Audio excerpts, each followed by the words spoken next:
Plus मेरा ये सवाल था कि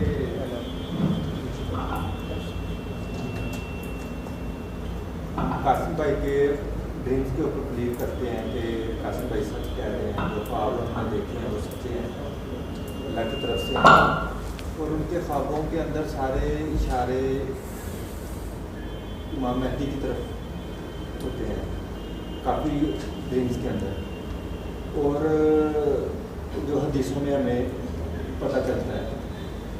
और लेकिन कासिम भाई ने बाकायदा वीडियो बना के हमें कह दिया कि मुझे इमाम मेहदी मत कहें, तो हम तो एक अजीब से मसले में फंस गए हैं। एक हदीस हमें कुछ कह रही है, सीधा इशारा दे रही हैं, और अगर पूरी तरह बिलीव करते हैं तो, और इधर से हमें ये कासिम भाई कहते हैं कि ये मत कहा जाइए, तो हम क्या करें फिर इस सूरत हाल में? कासिम भाई, आपके सवाल यह है कि साथी आपके ख्वाब पर यकीन करते हैं और ख्वाबों से या हंस करते हैं, और जो हदीस मुबारका में इशारात हैं कि आप ही इमाम मेहदी अलैहिस्सलाम हैं, तो आपने तो वीडियो बनाई और उसका आपने साफ इनकार कर दिया कि जो है मैं किसी बड़ी बात का इज़हार नहीं करता, और मुझे ख्वाबों में जो तरबियत दी गई है कि मैं कोई बड़ा गेम नहीं करूँ।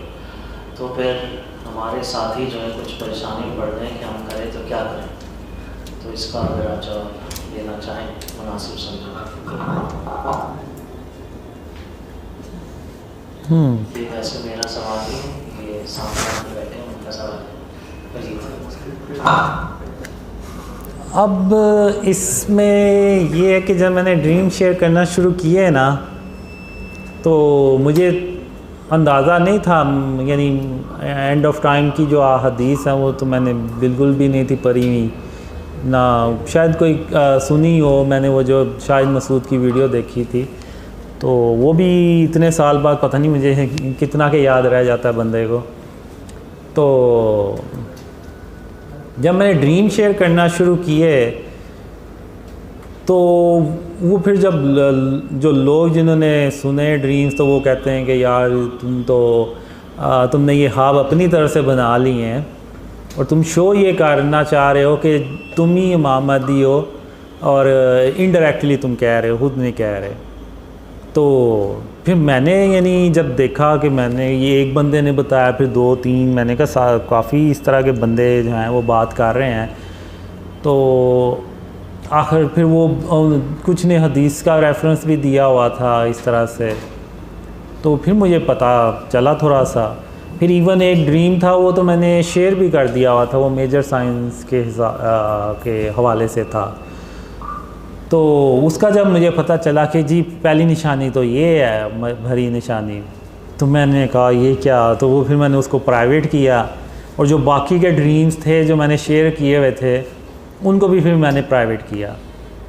तो अब ये शुरू से ही हो रहा है, जो बिलीव कर रहा है ड्रीम्स पे वो कहते हैं कि जी आप वो हैं, जो नहीं करता वो कहते हैं कि जी आपको या ये शैतान बता रहा है, शैतान हाथ में आ रहा है, या फिर वो आपने अपनी तरफ से ये ड्रीम्स घरे हुए हैं।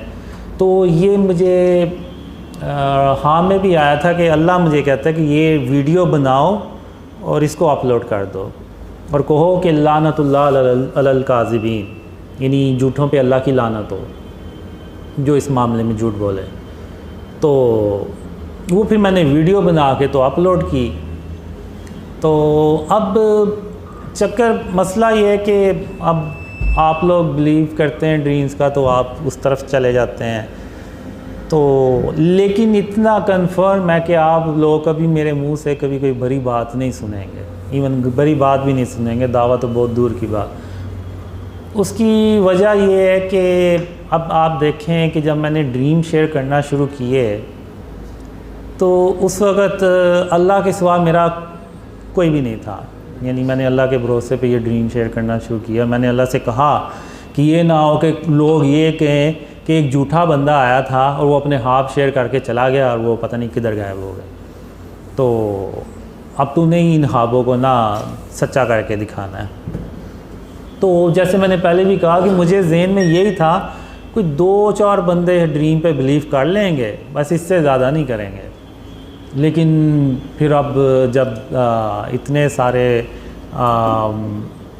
लोगों ने बिलीव करना शुरू कर दिया, ना सिर्फ बिलीव कर रहे हैं बल्कि उनको फैला भी रहे हैं, तो ये अल्लाह की मदद है, इसकी अल्लाह की मदद के बगैर नहीं है। तो अब आप देखें कि अल्लाह मेरी ऐसे ही मदद कर रहा है, तो मुझे क्या ज़रूरत पड़ी है कोई नौज़बिल्ला दावा करने की या बड़ी बात करने की। अब मैं 2015 में अकेला था, अब आप देखें आज अल्लाह की मदद से इतने लोग बिलीव कर रहे हैं। तो ये किसी भी दावे के बगैर है, कोई इवन मैंने आप वीडियो देख लें कोई बड़ी बात भी नहीं मैंने की, तो अल्लाह जब मेरी ऐसे मदद कर रहा है तो आप कह लें कि मुझे क्या ज़रूरत पड़ी है पाँव पे कुल्हाड़ा मारने की। तो अब उसका एक दूसरा रीज़न, एक ड्रीम में मुझसे ये पूछता है, यानी वो मेरे ताक में होता है, कहता है कि सबके सामने तो ये कहता है लेकिन ये अकेले में क्या कहता है। तो वो ना मेरे पीछे आ रहा होता है और मैं, एक बिल्डिंग होती है उसकी दूसरी मंजिल पे होता है और मुझे पता चल जाता है कि ये मेरे पीछे आ रहा है और इस नीयत से आ रहा है। तो मैं उधर वो दीवार के पीछे छुप जाता हूँ। तो जब वो उधर से ऐसे गुजरा है तो मैं अचानक बाहर निकल के उसको ना डराता हूँ, तो वो डर जाता है और फिर आगे से वो शर्मिंदा भी होता है कि मुझे पता था कि ये मेरे पीछे आ रहा है। तो मैंने उसको फिर कहता हूँ मुझे पता तुम क्यों आ रहे मेरे पीछे। तो वो कहता है कि हाँ, और तुम एक दिन दावा करोगे। तो मैंने कहा नहीं, ऐसा हो ही नहीं सकता कि मैं कोई दावा करूं। तो उसको ना मैं 2 मिसालें देता हूं। तो मैं उसको कहता हूं कि देखो, जब मैं तुम्हें ना 2 मिसालें दूंगा इसकी। एक, जब खुलफाए राशिदीन हज़रत उमर रज़ी ताला अन्हो का दौर था, तो उनके दौर में ना कहत की सूरत हाल पैदा हो गई। तो उन्होंने शाम के गवर्नर को ख़त लिखा कि यहाँ पे कहत की सूरत हाल पैदा हो रही है, तो आप इस सिलसिले में क्या मदद कर सकते हैं।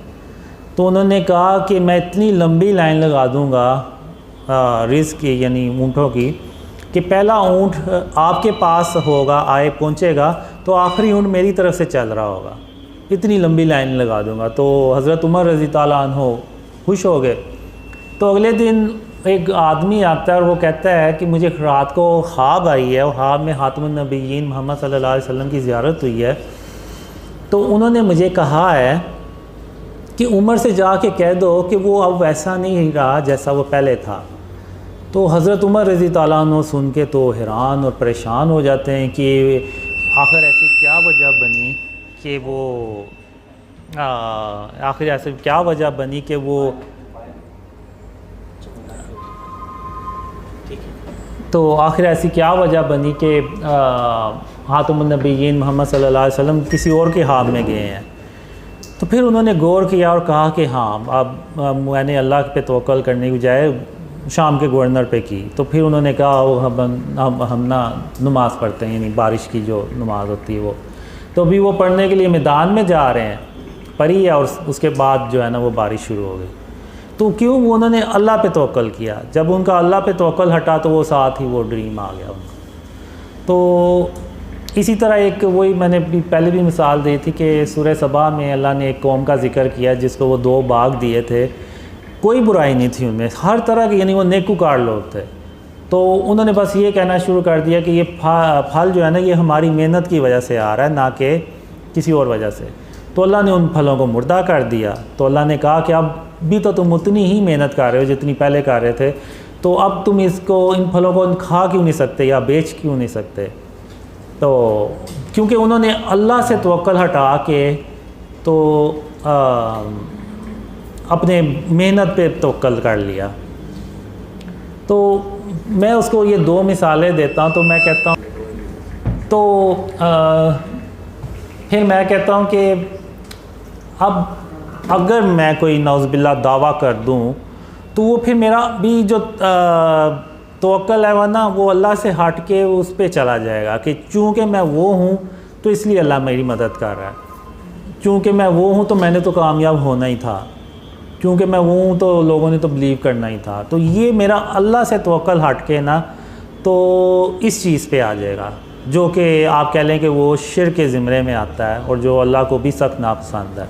तो इसी बेस पे मैं कहता हूँ कि अल्लाह जो है ना वो मुझे कभी भी नहीं ये कहने वाला कि जाके तो ऐसा कोई दावा करो। और चूँकि अल्लाह ने मुझे अपनी रहमत से ये चीज़ें बताई हैं तो वही चीज़ जो है ना वो आप देखेंगे कि मैं कभी कोई दावा नहीं करता और ना मैं इंशाल्लाह कभी करूँगा। और इवन कोई बड़ी बात भी नहीं सुनेंगे मेरे ज़हन से, क्यों, मेरे मुंह से। क्यों? इसलिए कि जो तवक्कल मेरा अल्लाह पे है ना वो फिर हट जाएगा तवक्कल, और वो काम मैं करने नहीं वाला। तो ये रीज़न है बस इसका।